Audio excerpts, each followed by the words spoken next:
Radio. I'm Rev Rock and I'm a Yahweh for Yahweh bringing it to you. Leaked on purpose. I'm pretty sure no one really wanted to kill more than 10 million people. But in this arrogant, murky universe, experts knew there's a risk you could leak a deadly man-made virus, but they deemed the risk acceptable. And when it happened, they blamed it on the wet market, which is pretty much a gross version of Trader Joe's. While just down the road, researchers were bumbling around like a bunch of nutty professors. How convenient. The pandemic had nothing to do with the scientists. Say the scientists. And so Republicans had to force their hand to grant access to the documents after these scientific institutions repeatedly resisted efforts to come clean. And these emails show that scientists were already trying to silence any debate, claiming it would distract top researchers from their active duties. Yeah, the way a nuclear weapon heading towards New York would distract people from going to work. So don't tell them. Collins worried that the voices of conspiracy will quickly dominate, perhaps because in that case those voices were right. And Collins' awful singing can't drown them out anymore. So they covered up the truth, and now we're all covering our faces. They knew the lab leak was realer than they let on, and now we're left with millions of dead. Call it manslaughter. But the crime was in the gamble. They decided to roll the dice. It was an accidental release, but born from a risk that they happily accepted. Like a drunk driver getting into his car. Sure, someone might get killed, but it probably ain't going to be me. They put their reputations above human lives. To them, you weren't much more than the contents of a petri dish. So what's the punishment for that? Hell, even in the most liberal crap hole of a city, they'd make you post bail. Here we are. Let's welcome tonight's guest. His politics say conservative, but his beard says daddy. Outspoken editor-in-chief and contributing editor at The Spectator, Chadwick Moore. If she hears one more Southern stereotype, she'll slap you with her possum.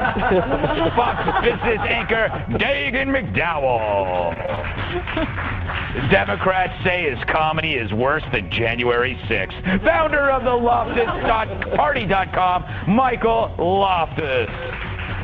And she's proof blondes have more fun, if by fun you mean priors. Fox News contributor, Kat Tiff. Yes. So, Michael, what is worse than your wardrobe? The contact of our so-called experts or our politicians? All of the above. Thank you. Can't they all be equal, Greg? Yes, they can. I find this whole thing deeply disturbing. Seriously, they're worried about, this might affect science in China. Yes. I'm going to invite them to go to any college campus. Science in China is going to be just fine. Yes. They're not going to really take a big hit. But here's the thing that I really want to get into. It's like our options were accidental leak and bat soup. I'm all for that third rail, that whole, hey, let's do this on purpose. Right. Like they keep dialing up these different viruses.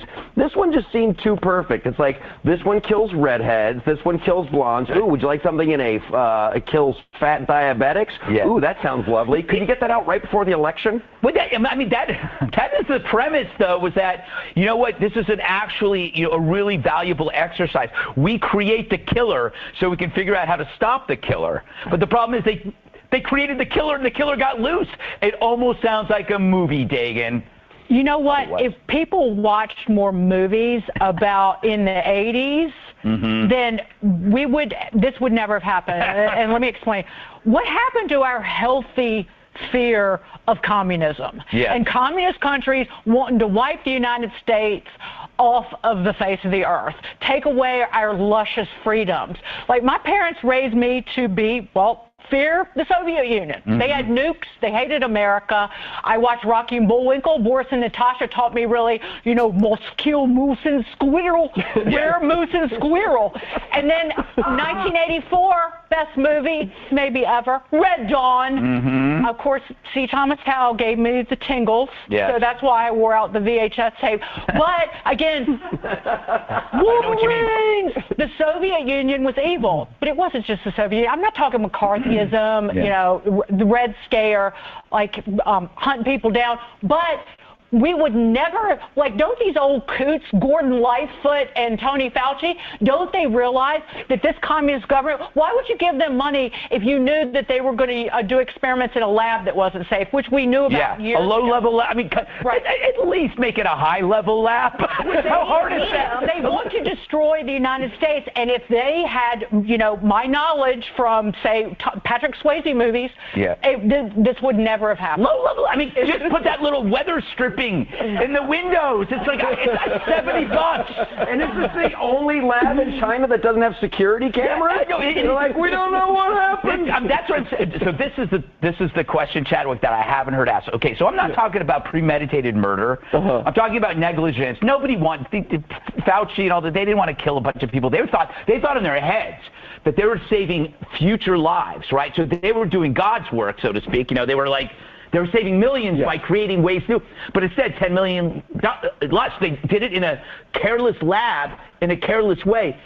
What kind of accountability is there? I'm putting this out. I mean, is there like death penalty for the you know, I don't know. I'm just putting that out there. It's not for me to say, because, you know, something's got to happen. But I don't even know who you arrest. And that's another question we'll get to. But, like, who do you charge? I mean, well, you know, we know what the penalty for treason is in this country, and it's supposed to be, but I won't say that on television. I don't know. What's the next logical thing to happen would be an international treaty against gain-of-function research of this type. But nobody's even talking about that. It doesn't seem like that's even on the table because science is winning. You know, we have to keep the research going. I was most surprised to learn about this international harmony that we apparently have. I know. And it's just, you know, it's so fragile. We've had it for so long. I guess the next time there's a genocide occurring, what do we do to make sure that doesn't disrupt the international harmony? Just have a jam sesh with the nation? It calls for a drum circle. That's the attitude people in, like, abusive relationships have. Like, I know I'm being horribly mistreated, but I wouldn't want to disrupt the harmony. And then, like, the massive gaslighting that all of us were subjected to, like, if anybody for a while dared to say, hey, this virus that broke out in the same neighborhood as this lab full of viruses maybe came from the lab full of viruses, they were like, you're insane, you are so crazy that your crazy is dangerous, and I banish you from the online. Like, gaslighting. It's crazy. It was so funny because I don't know if it was here on the 5. I said, what are the odds? This has got to be almost 2 years ago. What are the odds that it broke out where the lab was? What are the odds of that? And like people, like that would get picked up and they would call me crazy. And also, if you just mentioned the name China, a link to the lab, then you were racist. But you could say, this was what was weird about this whole thing that made me think it was a cover-up. If you said the Chinese lab, that was racist. But if you said the Wuhan market, which was a Chinese market, that wasn't racist. When in fact, that's actually more racist because you're attributing it to a cultural practice. And it really is a farmer's market. The reason why it's wet is because they hose down the ground after they chop up the meat, and most of it is stuff that you eat. There's a few exotic animals here and there, and they're not that good. Take it from me. But anyway, I like to get the water after when they hose it down. That's when it's good. Everything's all mixed together. A jambalaya. Yes. You know what the thing is, though? Here's the other reason why a lot of people didn't want to blame China. And I must have said this 2 years ago. I don't know when. It can't be 2 years ago. Let's say 18 months ago. It's not just about them because we sponsor it. So we can't say, it's evil China. We're there. So that means if you were to do a lawsuit, you couldn't just sue China. You'd have to sue the United States. You'd have to, because it was there's sponsorships in the U.S. Fauci, oversaw this, the research funding. Right. We like that. We like that lab. So it's going to be on us. I think we went to that lab. Anyway. Read the book Viral by Matt Ridley. We had him on here. He nailed this thing down. It's like insane. And it's just, I don't know what to do. It's crazy. Accountability. Hey, Sean Hannity here. Hey, click here to subscribe to Fox News YouTube page and catch our hottest interviews and most compelling analysis. You will not get it anywhere else.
Yes, Kurt? It's quiet. What's going on? That's because nobody's saying anything on Love Live. Why are you so snotty?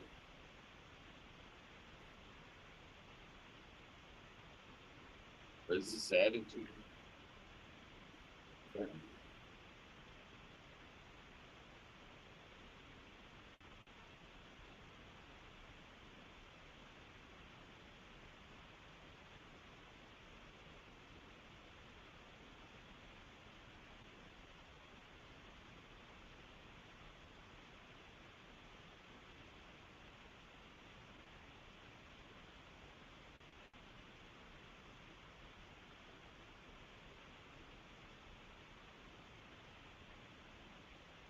Yeah, this is Scribe. I don't know if we lost Rock again or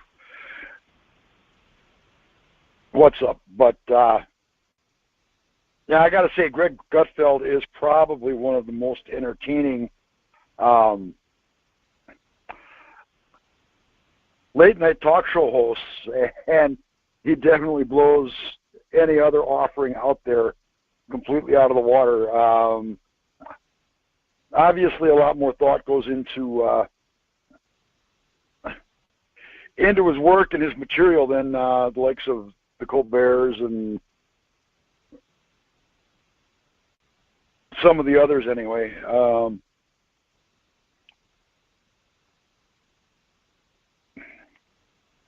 Yeah, I don't know what this country was thinking if somebody actually expects us to believe that Biden was legitimately elected.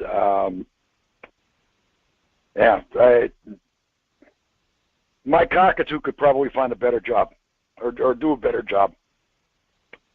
And I only say that with a little bit of tongue-in-cheek going on. So that's my thoughts on that one. Not impressed by Biden or Harris. So I pass it back.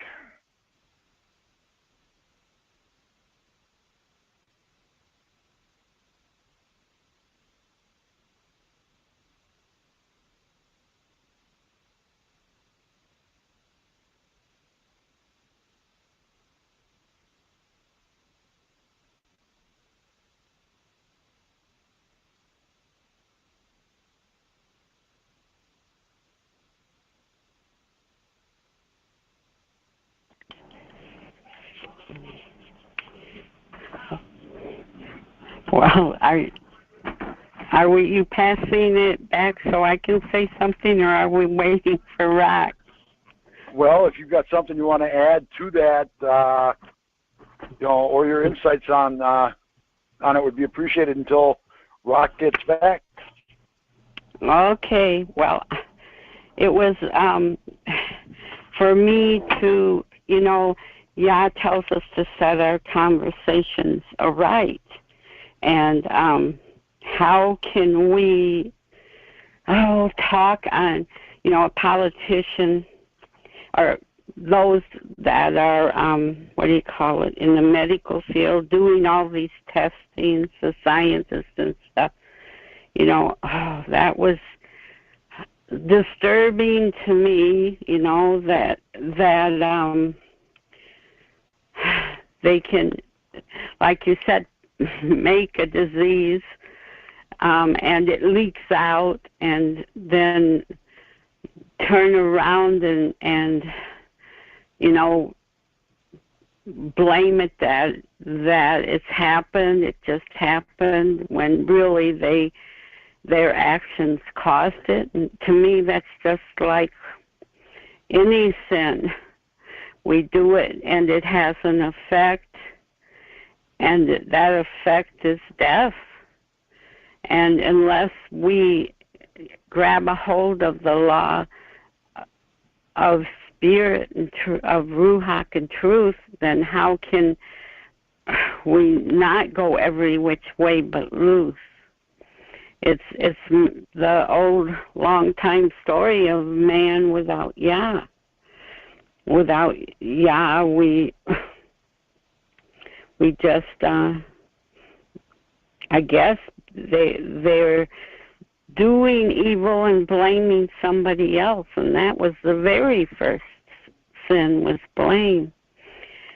And it's just proof how much Satan is in the atmosphere and affecting what people say, and we gotta seek for Yah in the whole thing, because He wants us to know truth. And why would we want to, like, the point I got was making a disease so that we can in the future save? That does not fit with the nature of the one who created us all. He created the whole world and the whole universe, and he, set the earth to be a place for us to dwell in before he created us. In other words, he takes care of his own. And to make a disease isn't the nature of the Creator. So this is all Satan's work, and it's edifying the corruption of the selfish ways of being man without Yah, thinking that we can make a disease so we save the world. It's craziness. And Yah's so willing to forgive us for our craziness. Because, I like that song that says he come down to our level when we couldn't get up to his with a strong arm. He lifts us up just to show us what living is. And, working with death isn't living. So I was upset about how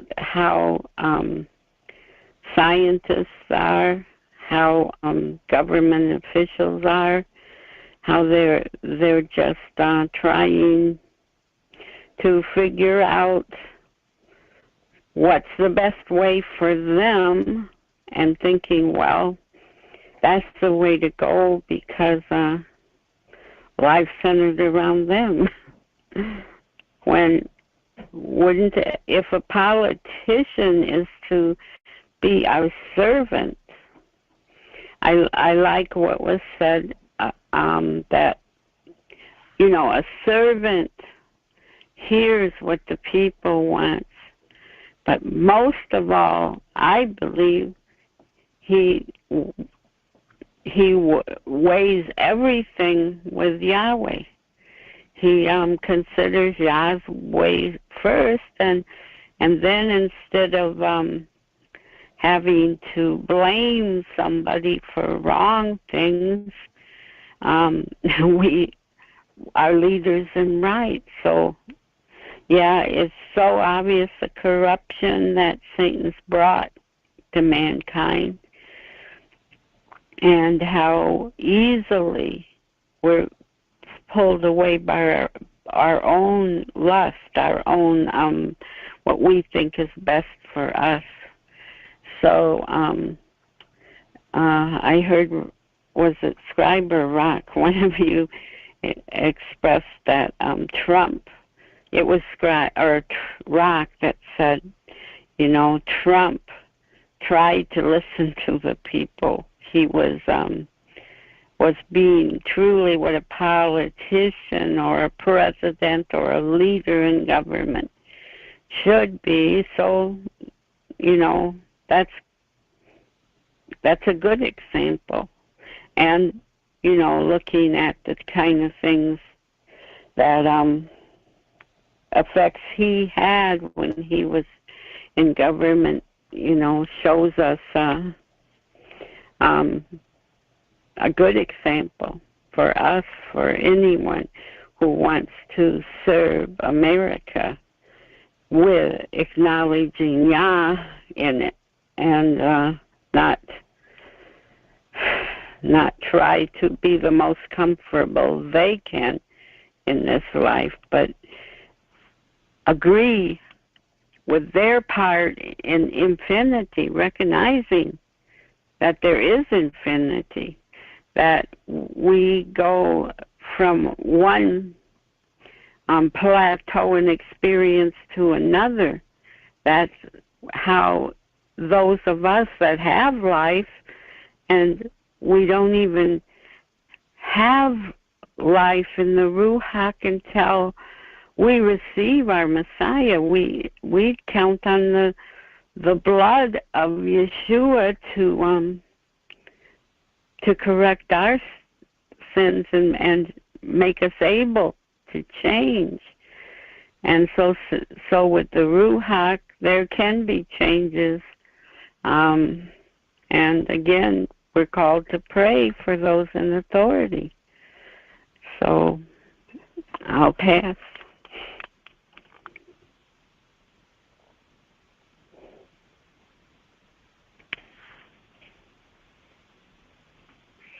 Yeah, I definitely see what you're saying. I can't argue with that. And again, as believers, we want to, we try not to be, a sounding board for each other. We know we're probably going to agree on more than we're going to disagree on. So we don't want to be,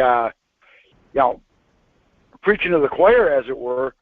But the fact of the matter is, our audience is probably going to be predominantly those that are aligned with us in one way, shape, or form or another. And that's where we've got to overcome, where we've got to figure out a way to help overcome the indoctrination that's obviously going on, and it's all rooted in all the efforts of the adversary to do away with the understanding that there is a supreme creator. And again, it's open to individual interpretation, but then you got to come down to, what's the best survivable interpretation available? And it is and always has been that of Messiah, or that of the Creator. There's really no two ways around it. Yeah. So, hallelujah. I don't know what happened to Dr. Fauci. What's that? The idea that a government official like yourself would claim unilaterally to represent science, that any criticism of you would be considered a criticism of science itself, is quite dangerous. Central planning, whether it be of the economy or of science, is risky because of the fallibility of the planner. It would not be so catastrophic if the planner were simply one physician in Peoria. Then the mistakes would only affect that physician's patients, the people who chose that physician. But when the planner is a government official, like yourself, who rules by mandate, the errors are compounded and become much more harmful. A planner who believes he is the science leads to an arrogance that justifies, in his mind, using government resources to smear and to destroy the reputations of other scientists who disagree with him. In an email exchange with Dr. Collins, you conspire, and I quote here directly from the email, to create a quick and devastating published takedown of 3 prominent epidemiologists from Harvard, Oxford, and Stanford. Apparently there's a lot of fringe epidemiologists at Harvard, Oxford, and Stanford. And you quote in the email that they, or from Dr. Collins, and you agree that they are fringe. And immediately there's this takedown effort. A published takedown, though, doesn't exactly conjure up the image of a dispassionate scientist. Instead of engaging them on the merits, you and Dr. Collins sought to smear them as fringe and take them down. and not in journals, in lay press. This is not only antithetical to the scientific method, it's the epitome of cheap politics, and it's reprehensible, Dr. Fauci. Do you really think it's appropriate to use your $420,000 salary to attack scientists that disagree with you?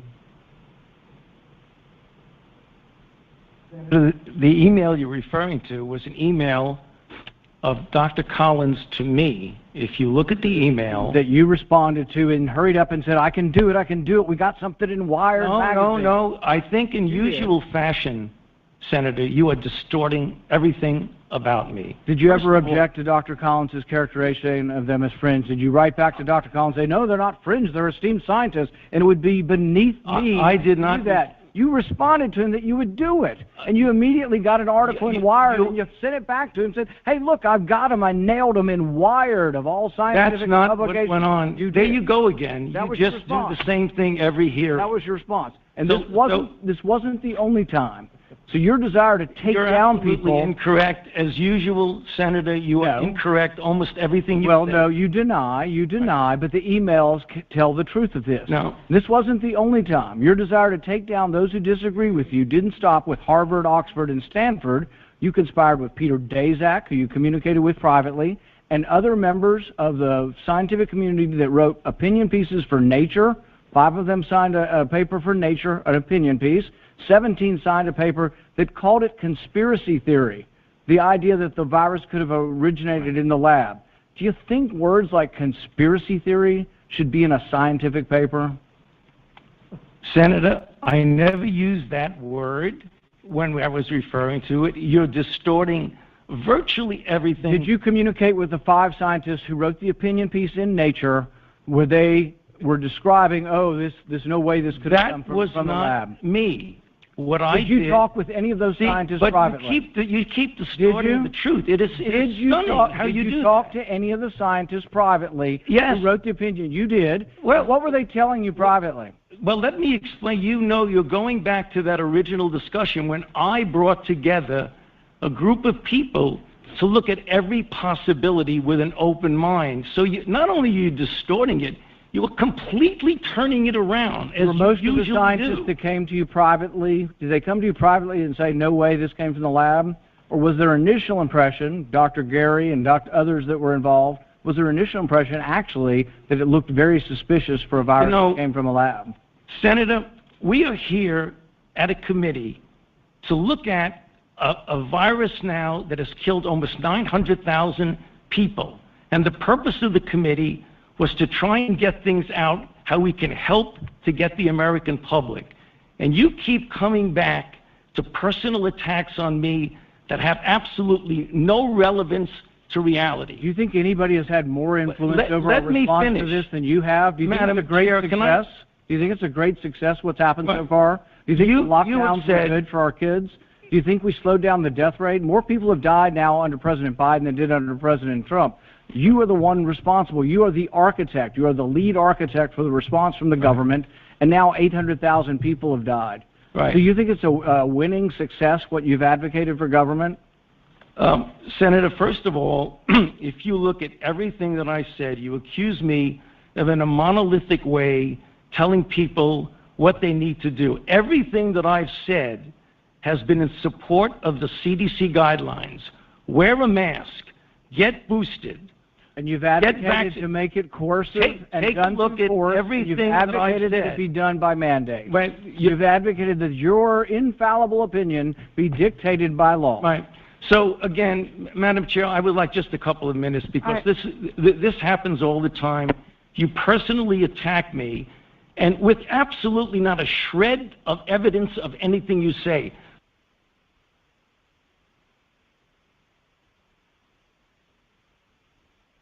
Be it an enduring difference for the workers and families, creating jobs, securing middle-class tax cuts, lowering costs for families, and making the wealthiest pay their fair share, all the while contributing to reducing the national debt, making everyone pay their fair share. Did I hear a laugh over there?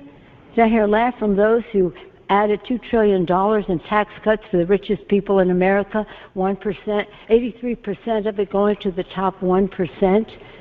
This is paid for. and more than paid for. In terms of jobs, together with the historic. There is a reason that Nancy Pelosi is the most disliked elected official in America. She always puts her own partisan politics over what's best for the American people. She's an authoritarian who has broken the people's house. She is a lame duck speaker, and everyone knows it. The reason why Nancy Pelosi is refusing to seat accomplished and well-respected hardworking Republicans like Jim Jordan and Jim Banks is because she doesn't want the American people to know the truth or learn the facts. She doesn't want a fair or bipartisan investigation. She wants a political one. It is a fact that in December of 2020, Nancy Pelosi was made aware of potential security threats to the Capitol, and she failed to act. It is a fact that the U.S. Capitol Police raised concerns, and rather than providing them with the support and resources they needed and they deserved, she prioritized her partisan political optics over their safety. The American people deserve to know the truth that Nancy Pelosi bears responsibility as Speaker of the House for the tragedy that occurred on January 6th. And it was only after Republicans started asking these important questions that she refused to seat them. House Republicans will continue to follow the truth and the facts and support our law enforcement officers to make sure this never happens again in the U.S. Capitol, the People's House. And I'm proud to turn it over to my colleague, very well-respected member, Jim Banks. Thank you. Since the chairman has gavelled out all of my colleagues with their unanimous consent, I am going to read for the record many of the chairman's comments in September of the importance of hearing from the whistleblower. Again, Ambassador, thank you for your patience, thank you for your service, but since we haven't been able to conduct ourselves in normal procedures, I'm just going to use the 5 minutes for this. September 29th, in the Wall Street Journal, quote, "The whistleblower at the center of the impeachment investigation of President Trump will testify in the House very soon." This is a quote by the chairman. USA Today, September 29th. Talking with ABC News this week, Schiff, the Democrat who chairs the House Intelligence Committee, said the whistleblower would testify very soon. And the only thing standing in the way was getting security clearances for the attorneys representing the whistleblower so they could attend the testimony. From Vox, September 29th, Rep. Adam Schiff said Sunday the whistleblower at the center of a growing scandal surrounding President Donald Trump will testify before the House Intelligence Committee very soon. On CNN, September 29th, Schiff said Sunday on ABC as well as NBC's Meet the Press that he expects the whistleblower to testify very soon. The Washington Post, September 29th. In an appearance on ABC News this week, Schiff echoed Pelosi's message. He also said he expected the Intelligence Committee to hear from the whistleblower very soon, pending a security clearance from Acting Director of National Intelligence Joseph Maguire. In the Huffington Post, Schiff told ABC this week that he expects the whistleblower to appear before this committee very soon. In the New York Post, quote, "We'll get the unfiltered testimony of that whistleblower." In the Washington Times, quote, "That whistleblower will be allowed to come in." These are all quotes from Chairman Adam Schiff. In Talking Points memo, the question was posed, actually this was by George Stephanopoulos, "Have you reached an agreement yet with the whistleblower and his or her attorneys about coming before the committee and providing the information firsthand?" Quote, "Yes, we have," Schiff responded, "and as DNI Maguire promised during the hearing, that whistleblower will be allowed to come in and come in without a minder from the Justice Department or from the White House to tell the whistleblower what they can and cannot say. We'll get the unfiltered testimony of that whistleblower." In Daily Kos, "We're ready to hear from the whistleblower as soon as that is done, and we'll keep obviously riding shotgun to make sure that the acting director doesn't delay in that clearance process." In CNBC, "We'll get the unfiltered testimony of that whistleblower." In Market Watch, House Intelligence Committee Chairman Adam Schiff said Sunday that an agreement has been reached under which the whistleblower will testify before the committee very soon. I can keep going, but again, the chairman refused to allow us to put these into the record with unanimous consent. So I've read those out, and as we know, it is important to protect whistleblowers from retaliation and from firing, and we want to make sure whistleblowers are able to come forward. But in this case, the fact that we are getting criticized by Chairman Adam Schiff for statements that he himself made early on in this process shows the duplicity and just the abuse of power that we are continuing to see. With a minute 54 seconds left, I'll yield to my colleague, Mr. Jordan.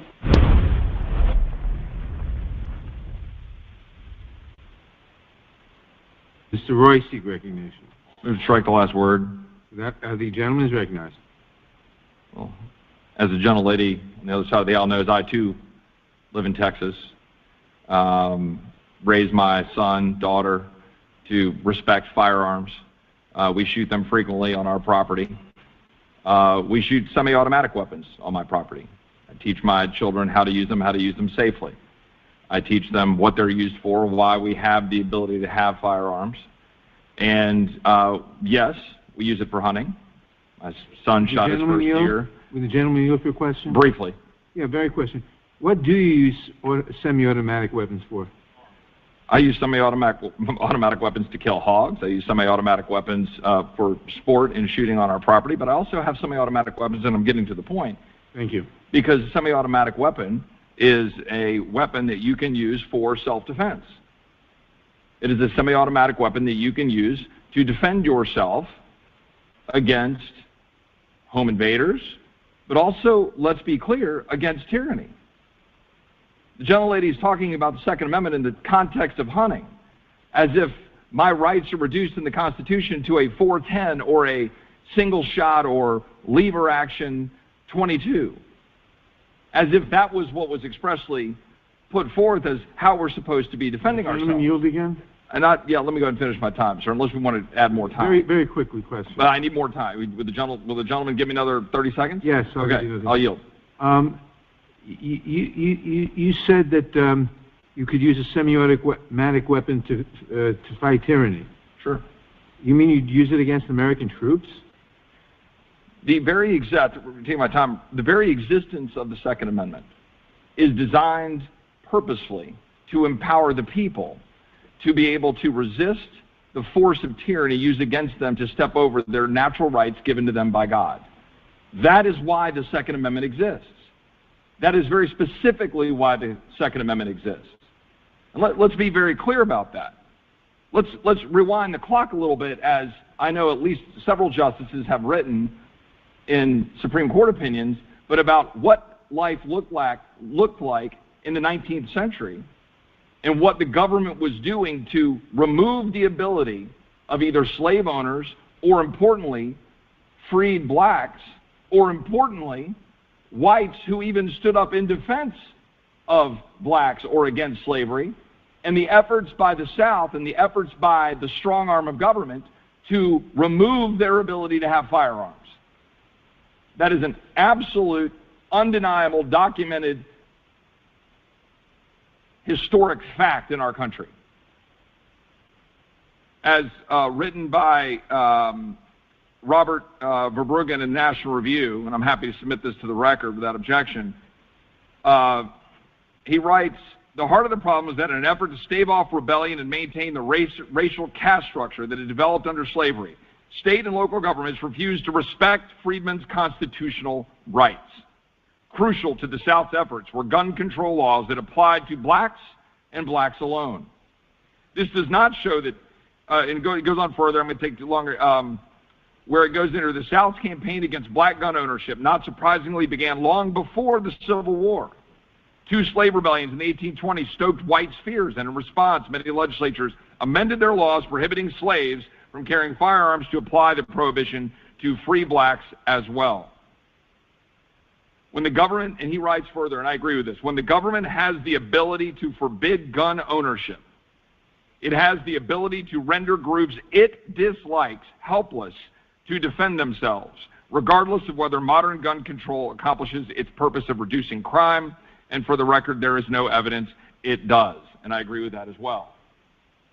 This is so inherent to the very conversation we're having.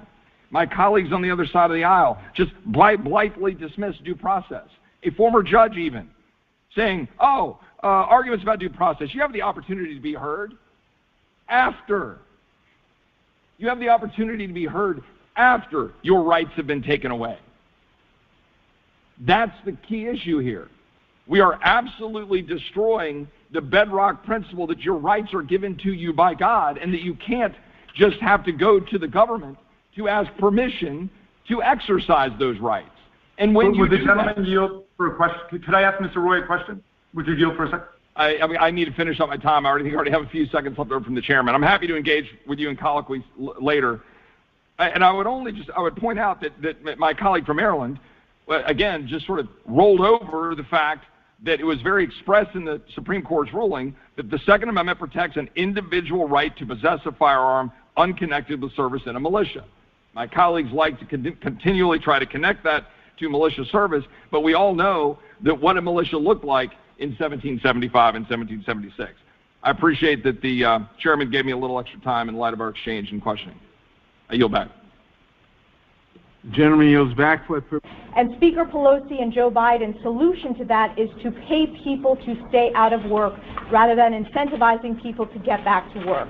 As Republicans, we are fighting to reopen the economy, to create jobs. We are fighting against the trillions of dollars of tax increases and the trillions of dollars of reckless spending. The border crisis. This is not only a national security and homeland security crisis, this is a humanitarian crisis. We see historic concerning numbers when it comes to human trafficking on the border, when it comes to drug trafficking on the border. Every single state in this nation is a border state and feels that impact. At home in my district, the northern border is being impacted because Border Patrol officers are being transferred from the northern border to the southern border. Republicans stand for border security. And of course, the national security crisis. We are seeing our strongest ally, Israel, under attack, and we have seen Joe Biden and Nancy Pelosi not step up to stand by and support Israel and prioritize outreach to adversaries like China and Iran. So I'm very excited for this opportunity. We are unified, working as one team, and the American people know that the stakes are incredibly high. We are going to fight for them each and every day against the destructive, radical, far-left socialist agenda of President Joe Biden and Nancy Pelosi that's destroying America. And I'll go to the first question from the New York Post. Julie. So you kind of came under fire from some conservatives that were concerned about your record. Are you concerned about, I mean, kind of unifying your message, but given those criticisms going into your the vote, I guess how do you kind of overcome that? Listen, the Republican Party is a Big Ten party, and my district is the story of the growth of the Republican Party. My district voted for President Obama by double digits, and it voted for President Trump and myself by double digits. We have worked to grow the Republican Party, and Nancy Pelosi has her slimmest majority in a generation. We are going on offense and are going to win back the majority in 2022. This is about being unified. I'm a proud conservative Republican, and I will fight for the Republican conference. But how can you be unified? Scott. Is President Trump the leader of the Republican Party? I believe that voters determine the leader of the Republican Party, and President Trump is the leader that they look to. I support President Trump. Voters support President Trump. He is an important voice in our Republican Party, and we look forward to working with him. But how can you be unified so long as you have some members who support the former president and some who don't? We are unified, and I look to the voters across America. Republican voters are unified in their support and their desire to work with President Trump, and we are unified as Republicans. As I said, this is the slimmest majority that Nancy Pelosi has in a generation. We picked up a number of seats, defied expectations. We're going on offense, and we're going to win on the issues because people are understanding that Joe Biden's pledge of bipartisanship, he has broken that pledge since his first day in office. There has been no bipartisan outreach. It has been party line, partisan, far-left votes, and the American people are seeing the disastrous results in the border crisis, the economic crisis, the national security crisis, and more. The American people are hurting, and Republicans are going to fight for them. Upon hearing that Chip Roy was getting in the race, President Trump put out a statement last night suggesting that he should be challenged. Do you agree with that? Listen, competition is good in America. We are the United States of America. We should have a discussion of ideas. I welcome the competition. I'm honored for the support. We are working as one team. My job as House Republican Conference Chair, we are focused on putting forth policies and communicating them to the American people to beat Democrats, and we are going to win the majority in 2022 as one team. Is there a place in the party for vocal Trump critics like Liz Cheney, like Adam Kinzinger?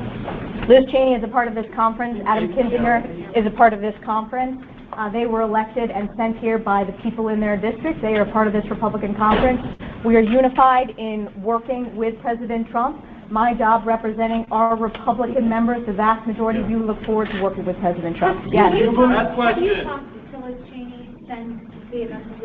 I have not. Thank you, everybody. All right, one last thing. I want to wish our policy chair right here happy birthday. Gary Palmer, it's his birthday today. And so, do you all remember the birthday song? Here we go. This is your birthday song. Hey! All right, everybody have a good weekend. Hallelujah, hallelujah. Well, remember, evil prevails when good men and women sit back and do nothing. So the good news is that we are not going to allow evil to prevail any longer. And, it's not about Republican Party per se. If you understand what I shared earlier, that it's really more about messaging. And I believe that because of Trump, the Republican Party has a new set of policies and procedures, and they have a new foundation. And I believe many of your old Republicans are going to be out, and the new Republicans are going to be coming on in. And those new Republicans are going to be more solid on standing for the foundation of faith that we believe in than the Republicans by far. So this is a very obvious. Anybody that disagrees with that, they pretty much are just a hardcore liberal Democrat, socialist, Marxist, crazy person, because you can't look at their policies, you can't look at their ways of thinking and think anything other than that. It's a nutcase situation, As Kurt Roscoff said many years ago, cuckoo, cuckoo, cuckoo. They definitely are cuckoo for Cocoa Puffs, and so I just wanted to slide this one in as we're going towards the last, which is Kristen Sinema, which is a Democrat, and she had to be able to maintain that she gets reelected, she had to do what John McCain had to do for so many years, because in Arizona, people ride the middle. There's a very, very strong group of people riding the middle. But I've been to the Trump rallies out here in Arizona, and I have, definitely talked to a lot of people, and I'm going to continue to talk to a lot of people. And I'm going to continue to take the faith-based initiatives of coming solidly against abortion for the state of Arizona, because it really can be a state decision. It does not have to be, and they can go over to California then and do whatever they want. Yeah, they can. But the realities of it is if we have the autonomy within states to be able to make good decisions, then we need to go in at a local level like never before, because there's way too many Democrats that are running things at local levels, and they're the ones that are destroying our cities. They're the ones that are doing ridiculous things on a local level, and those people need to be ousted. So I did want to bring that as a final thought, and I'm glad Kurt Roscoff is back on. I didn't see if he was on some of the future or some of the past ones because I was at Big O Tires extending my warranties and different things and getting tires replaced. So, but I am free right now to kind of close this broadcast, and I wanted to see if, Kurt, you had some heartfelt things to add to the great things that Yami and Scribe have been sharing.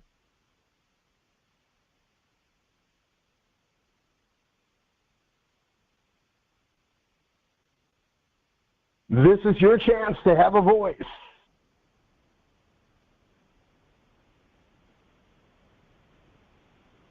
All right. Well, Kurt does not want to speak up at this time, unfortunately. So we would love to have you. I see Emily is on here as well. Emily, you're welcome to share anything and let your voice be heard unto the nations as well as to how we can fix America and get the evil out and get the good in. That's really what Good News, Hebrews News is all about. Each week we do a recap of what's going on in the world and kind of share it from a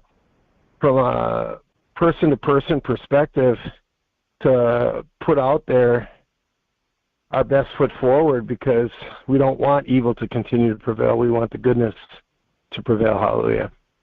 Would you like to add anything, Emily, to this broadcast this morning? Or Kurt? Or we'll have Scott Scribe-Pratt give us some closing thoughts before I play this little clip on Kirsten Sinema.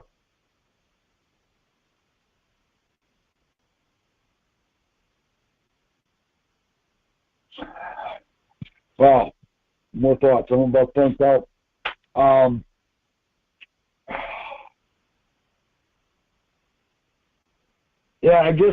guess the best thing we can do at this point, and more of us need to do it, is start looking at writing our senators and our representatives in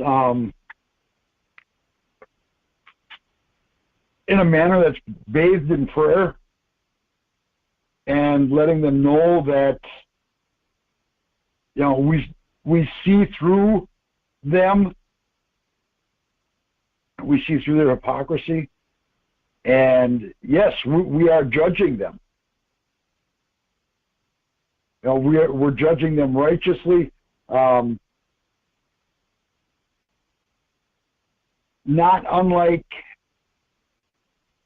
Yahweh did when he gave it to Samuel to express his judgment upon Eli's sons.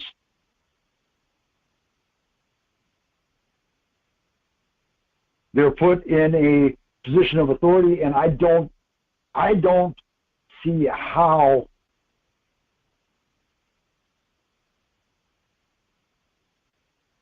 I could be wrongfully aligned or out of sorts with Yahweh when it comes to watching what the Democrats and a lot of the Republicans are doing. I don't know how, I don't see how, and again, it's going to sound arrogant, but I don't see how I could be that far off from his righteous judgment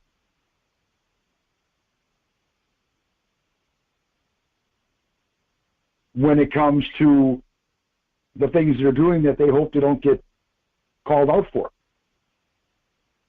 Now, I don't know if I'm expressing that as eloquently or as effectively as I could, but I think the point is getting across.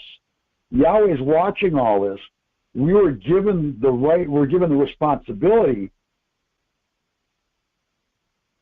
to judge on election day, to make a decision on election day, but election day is where the decision is made, but that's not where the decision stops. If it can be thoroughly understood and observed that anybody is not acting on their neighbor's best behavior, then they've got no business being in that office. Now, I realize Hillary Clinton's neighbor is Jeffrey Epstein or Ghislaine Maxwell or Joe Biden. I realize that those are their neighbors, so maybe they're justifying it that they're acting on it in that neighbor's behalf. But then they shouldn't be considered public servants because they're not serving the public. They're not serving the oppressed of humanity, which is who Yahweh calls us out to protect and defend. And if which is why I was saying earlier that if we changed it, that these positions were volunteer positions instead of high-level salary positions, I think we would have a lot purer voice for the people, because then it wouldn't be about money. And so we took the incentive out of the elections financially, and we took the incentive out of the positions of power financially. And then I think it should be also, along with that, on that same vein, people that are in office, if they all of a sudden mysteriously have this incredible net worth that's been increased, like what happened with the Clintons and what happened with the Obamas and what happened with the Bidens, that, you know, their net worth all increased, but when Trump was in office, his net worth went down by $800 million. You know, that's a pretty big, that should strike an investigation immediately when you see this kind of stuff happening. Because somebody got paid off. So, hallelujah. Yep, I agree with you 100%. You know, until people realize that, yeah, we're gonna sound the same. You know, we should sound the same. Okay, if I'm going back to scripture, if you get attacked and the horns don't sound the same, how is anybody gonna know to rally?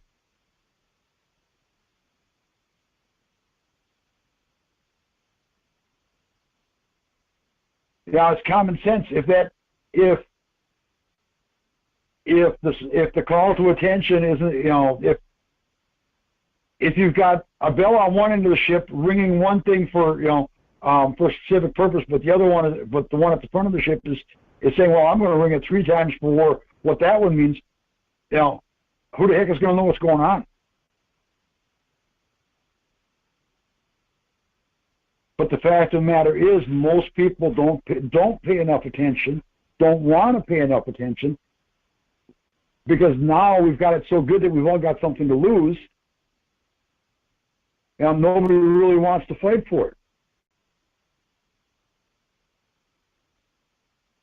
Now, but unless you're willing to speak up first and use your voice first,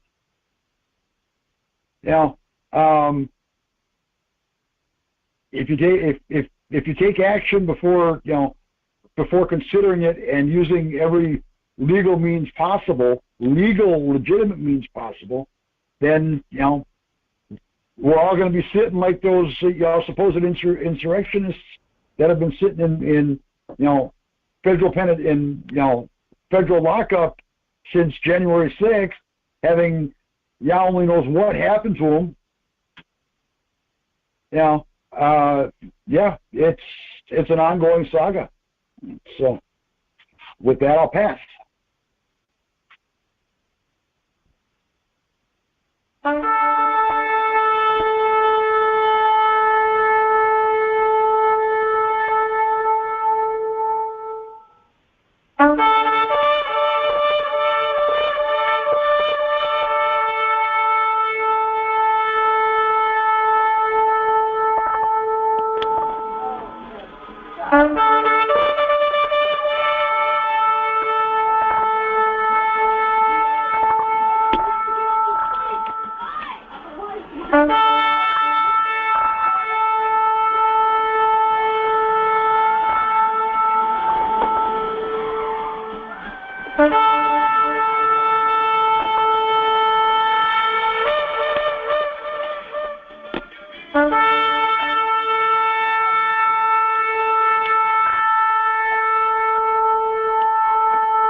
Hello, young man. May I help you? Good morning, ma'am. We're just in your neighborhood doing some market research. Would you be willing to listen to a 3-minute song? We aren't selling anything. We just want your honest opinion. It would really help us out. Well, I guess I would be okay. You know, we do have a record player. That would help. No problem at all, ma'am. West Main full load out, please.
Fantastic. Wasn't that great? No, I wish I'd put in my hearing aids. Love one another, sister and brother. Don't hurt each other, yeah. Line short in the sand, complicate our new command. Love one another, yeah. Love, love, trouble, pain. Love, love, hopeless pain.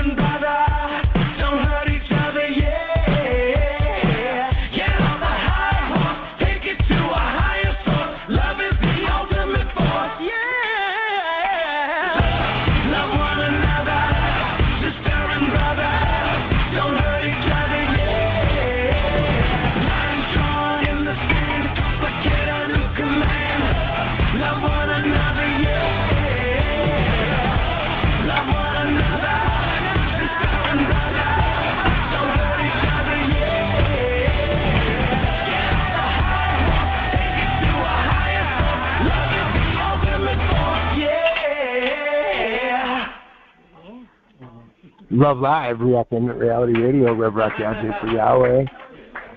That was the Newsboys. Taking that one simple scripture that Yeshua points out, the most important command, love Yahweh with all your heart, soul, and strength, and love your neighbor as yourself. It's about love one another. Hallelujah. That's the good news for today. We really want to tell you it's about that set-apart scripture, step 8, set-apart scripture, step 9, getting yourself healthy enough by the time you hit 7 that you have learned to love yourself. You have learned what humility is and how to walk in humility so that you can really be the love for your neighbor in the future. I'm going to close, as I've been mentioning, with Kyrsten Sinema, because I want to highlight her in the fact that she has been willing to, of course, Jamie's got herself unmuted and bringing in background noise into my broadcast again. Kyrsten Sinema, I want to highlight her because, like Joe Manchin, they're willing to do what we kind of themed out today, and that is do the will of the people and not do the will of the party. And I think what has destroyed the Democratic Party and why right now they're saying a year ago the Republicans were 9 points behind the Democrats. And now here we are a year later, and the Republicans are 13 points ahead of the Democrats. So they're looking at landslide victories bigger than they've ever seen ever in the history. And it's largely in part of the fact that the party's just completely gone against the will of the people. They have gone to a place of just, we don't care what the people think. This is what we want, and this is our agenda. And if you don't stick to the party, we're going to totally come against you. And that's what they've done with Manchin, and that's what now they want to censor Sinema. And I'll be playing some of that verbiage directly from C-SPAN next week. But this is her standing up for herself and for why she is doing what she's doing, because she's really trying to do the good for the Arizona people. And I got to give her credit. I'd still rather have a Republican in there because they're going to have a tendency to vote more on faith-based and conservative type issues. But nonetheless, if I was going to have a Republican, a Democrat, in there at all, I'd want one that would come to the center. And I'm glad that she's willing to do that. As John McCain, of course, as a Republican, did for so many years, and it actually hurt the Republican Party a lot. Kyrsten Sinema now coming to the center is going to help the Republican Party a lot. And again, this is the new Republican Party, the Trump Republican Party, not the old guard. So we're grateful for that, and we really thank you guys for following with us. This is a pretty long clip, but I really love the things that said here by Kyrsten Sinema. Mr. President. The senator from Arizona. Thank you. I rise at a challenging, divisive time for our nation. For years, America's politics have spiraled steadily downward into increasingly bitter tribal partisanship, and our democracy has been strained. While that may sound abstract, it is a problem that hurts Americans in real, tangible ways. These deepening divisions hurt our ability to work together to create new job opportunities, protect the health and safety of our communities and country, and to ensure everyday families get ahead. Americans across the country know this. They see it every day, not only on social media and cable news, but at their jobs and around their dinner tables. We are divided. It is more likely today that we look at other Americans who have different views and see the other, or even see them as enemies, instead of as fellow countrymen and women who share our core values. It's more common today to demonize someone who thinks differently than us, rather than to seek to understand their views.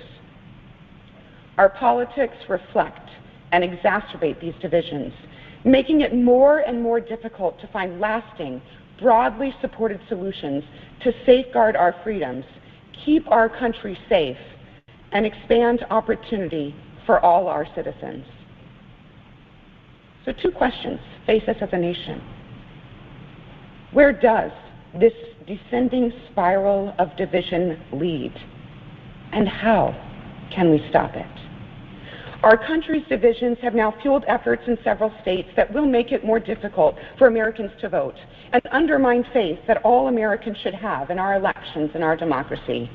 These state laws have no place in a nation whose government is formed by free, fair, and open elections. We must also acknowledge a painful fact. The state laws we seek to address are symptoms of a larger, more deeply rooted problem facing our democracy.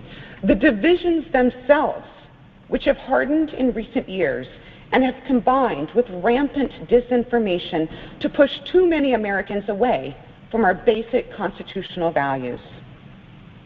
In the spring of 2017, after Trump took office, I wrote an opinion piece in the Arizona Republic highlighting my concerns about the strains on our constitutional boundaries and the shrinking respect for our founding constitutional principles. In the years that followed, my colleagues and I in this body were called upon to participate in 2 separate impeachment trials for crimes against our Constitution.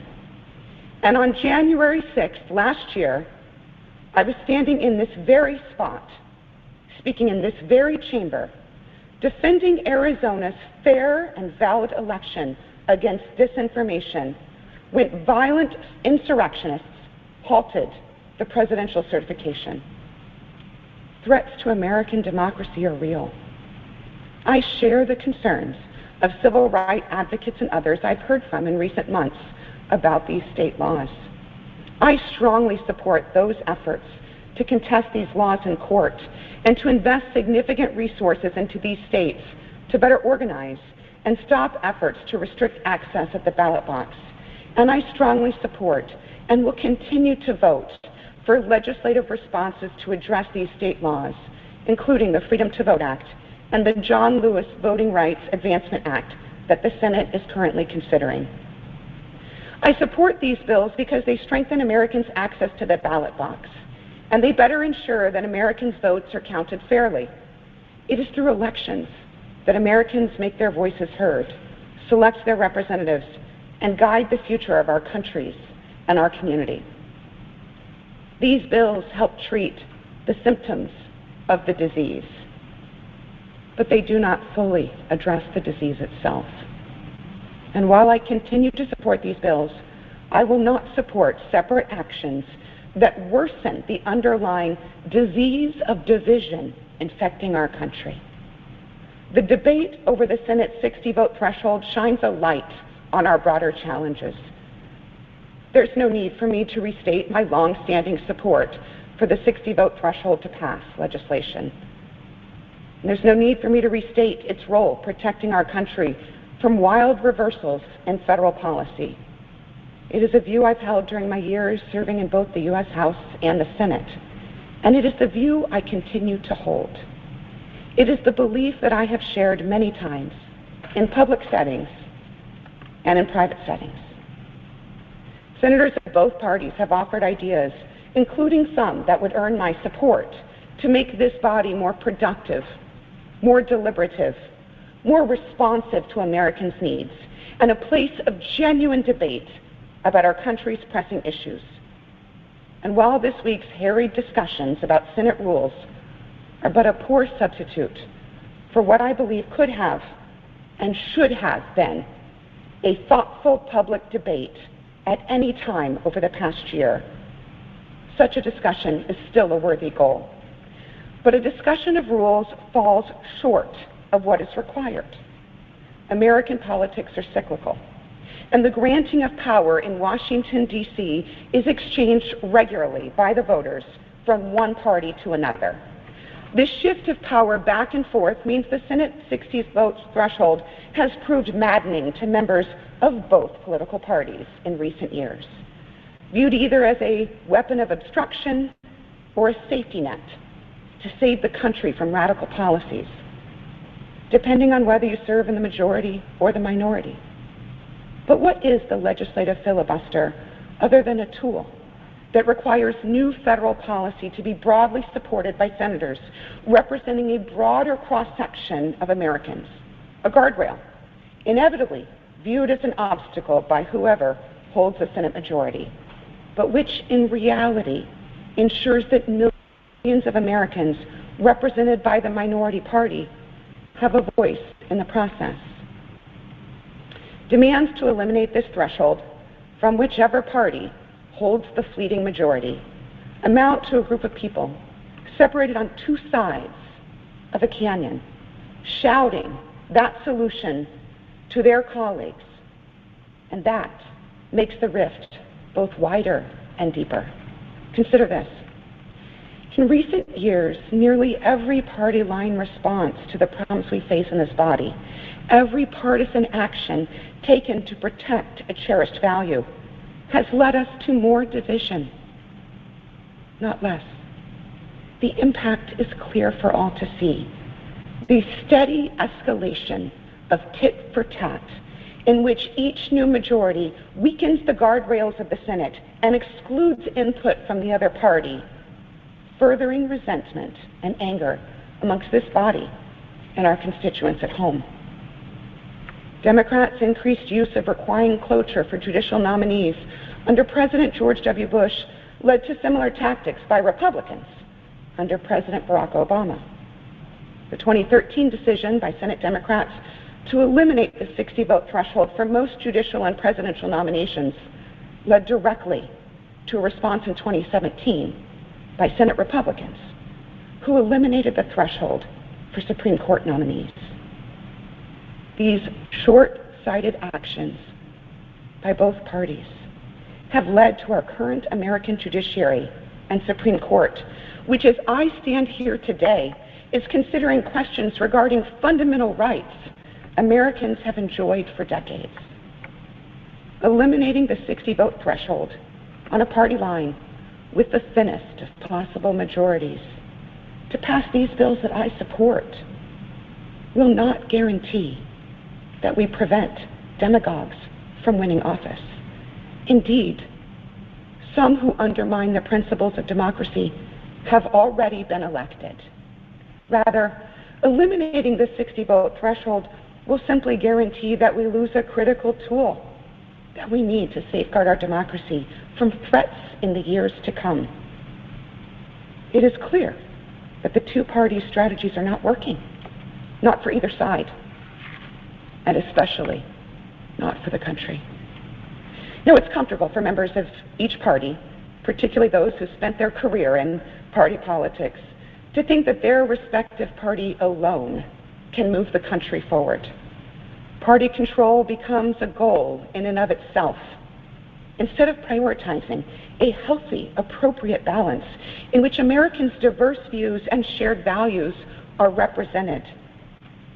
But when one party need only negotiate with itself, policy will inextricably be pushed from the middle towards the extremes.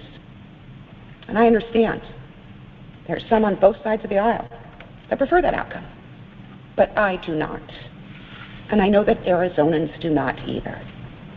Our country's first president, George Washington, a leader whose wisdom I borrowed at the conclusion of the 2020 impeachment trial, he warned against political factions more than 200 years ago, saying that extreme partisanship could lead to the ruins of public liberty. I was no party man myself, Washington wrote, and the first wish of my heart was, if parties did exist, to reconcile them. Today, we serve in an equally divided Senate, and today marks the longest time in history that the Senate has been equally divided. The House of Representatives is nearly equally divided as well. Our mandate? It seems evident to me. Work together and get stuff done for America.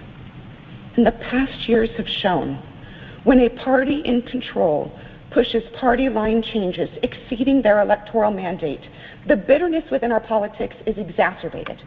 Tensions are raised within the country, and traditionally, nonpartisan issues are transformed into partisan wedges.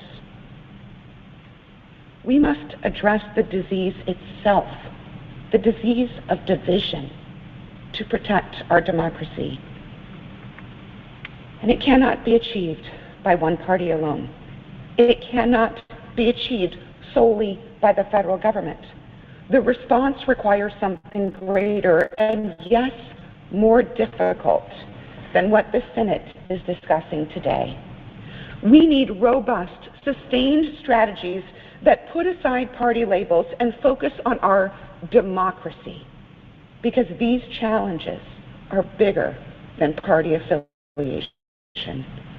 We must commit to a long-term approach as serious as the problems we seek to solve, one that prioritizes listening and understanding, one that embraces making progress on shared priorities and finding common ground on issues where we hold differing and diverse views. This work requires all Americans everywhere.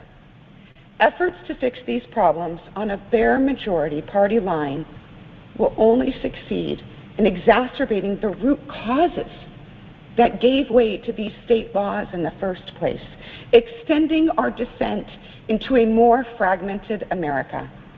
This work is our shared responsibility as Americans. I share the disappointment of many that we've not found more support on the other side of the aisle for legislative responses to state-level voting restrictions. I wish that were not the case. Just as I wish there had been a more serious effort on the part of Democratic Party leaders to sit down with the other party and genuinely discuss how to reforge common ground on these issues. My Republican colleagues have a duty to meet their shared responsibility to protect access to voting and the integrity of our electoral process. We need a sustained, robust effort to defend American democracy, an effort on the part of Democrats, Republicans, Independents, and all Americans in communities across this country. So we ask, what must we do to protect our democracy? We should invest heavily in recruiting and supporting state and local candidates for office in both parties who represent the values enshrined in our Constitution. We should ensure we have a judiciary that is less lopsided in its political leanings and that we can all depend on to uphold the Constitution. We must confront and combat the rise of rampant disinformation and ensure that all Americans have the tools to see fact from fiction. This will be particularly difficult work, since some in power have used disinformation to manipulate our differences and pull Americans apart, pressuring us to see our fellow Americans as enemies. The dangers facing our democracy took years to metastasize, and they will take years of sustained, focused effort to effectively reverse. There are steps that we can take today to fix our politics and better set the stage for repairing our democracy. Many of you know I began my career as a social worker. And in our social work training, our first necessary skill is the ability to listen to others. Listening not to argue or rebut, but listening to understand. I ran for the United States Senate rejecting partisanship, willing to work with anyone to help Arizonans build better and more secure lives. And throughout my time serving Arizona, I have listened to Arizonans expressing diverse views on inflation, economic competitiveness, climate, and social priorities, and the role of the federal government itself. I find myself grateful time and time again to learn from Arizonans who share the same core values, but differ in position on issues and policies. Their similarities and their differences are surely representative of the complexity of Americans nationwide. So I find this question answers itself. Can two Americans of sharp intellect and good faith reach different conclusions to the same question? Yes. Yes, of course they can. It is easy for elected officials to give speeches about what they believe. It is harder to listen and acknowledge that there are a whole lot of Americans with different ideas about what is important in our country and how to solve those problems. And yet, it is important to recognize that disagreements are okay. They're normal. And honest disagreements, matched with a willingness to listen and learn, can help us forge sturdy and enduring solutions.